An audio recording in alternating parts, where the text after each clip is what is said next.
नवी मुंबई महानगरपालिकेच्या गार्डन विभागात गेल्या 5 वर्षात 100 कोटीचा घोटाळा झाल्याचा महाराष्ट्र नवनिर्माण सेना म्हणून आमचा आरोप आहे.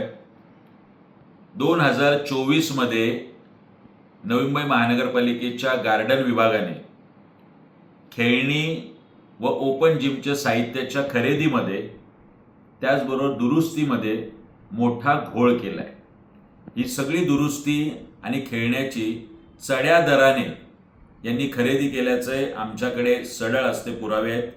सोबतच जो सर्वसमावेशक टेंडर काढलेलं आहे ते सुद्धा 18 कोटी जास्त दराने या कंत्राटदारांना देण्यात आल्याचे पुरावे सुद्धा महाराष्ट्र नवनिर्माण सेना म्हणून आज आम्ही लक्षात आणून दिलेत. माझ्यासमोर एअर वॉकर असेल, हिप ट्विस्टर असेल, ABS बोर्ड असेल, ॲरो रायडर असेल, त्यांच्यात स्काय एंटरप्राइजेसने दिलेले दर आणि त्याच स्काय एंटरप्राइजेसकडून आम्ही सुद्धा काढलेले दर याच्यात 300 ते 400 पटीचा फरक दिसतोय.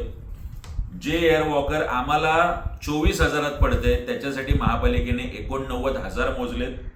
जे हिप ट्विस्टर आम्हाला 24,800 मध्ये पडते त्याच्यासाठी 59,000 रुपये भरलेत. असे प्रत्येक वस्तूसाठी साहित्य खरेदी करताना मोठा घोळ महापालिकेने केलाय, महापालिकेच्या अधिकाऱ्यांनी केलाय.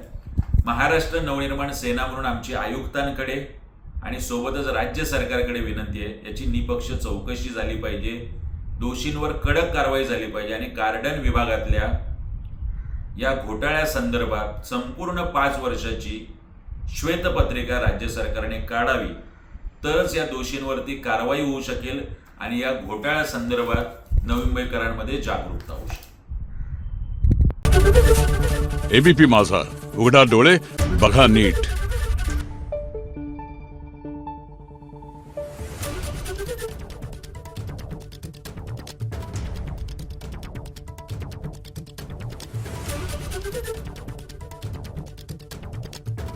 Thank you.